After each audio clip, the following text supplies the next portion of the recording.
The silence inside the house had already been broken by the time the blood began to dry. Bodies scattered across different rooms, signs of struggle, the knife that snapped in the middle of the attack, and then no escape. The killer stayed.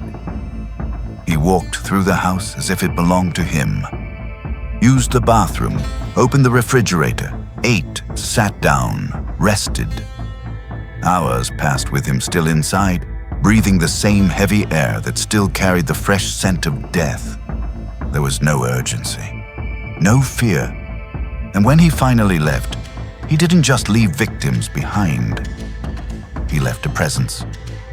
Days earlier, the Miyazawa family home, located in Setagaya, Tokyo, Japan, had already become partially isolated due to construction in a nearby park, drastically reducing the flow of people in the area. It was the kind of detail that goes unnoticed unless someone was watching.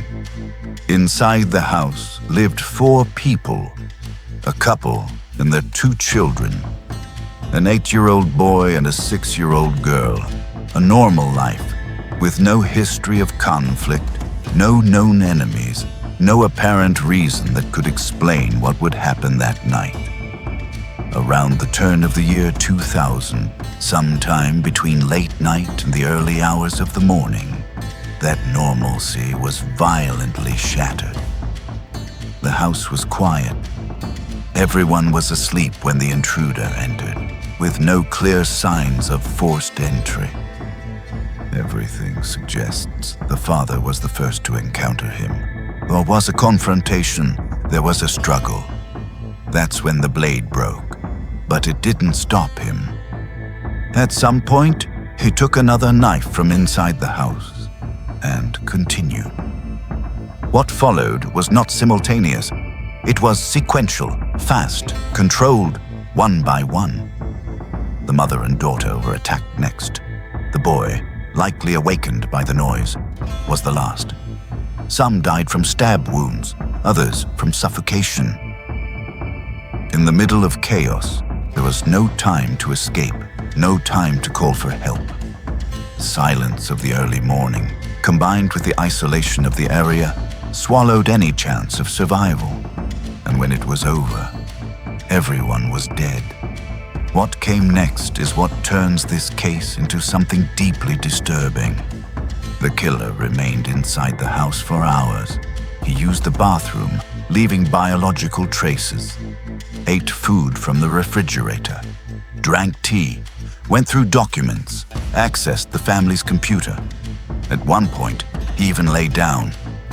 There were no signs of panic, no urgency in his movements, just a cold, almost ritualistic presence. And still, he left everything behind. Clothes, including a Western-style jacket, a scarf, a hat, a bag. Fingerprints scattered across multiple surfaces. DNA. A lot of DNA, over 100 items touched. It was, in theory, the perfect crime scene for a quick identification. But it wasn't.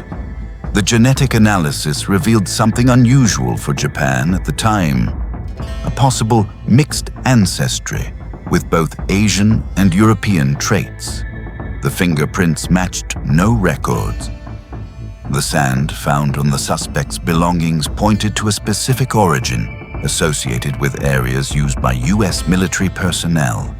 It was a concrete lead, but far too broad.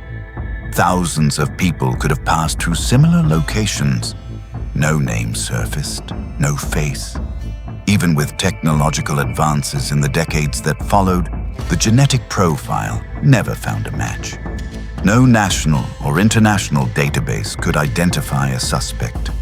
It was as if the killer simply didn't exist in any system.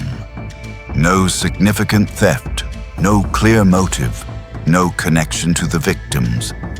Just a man who entered, killed, stayed, and vanished.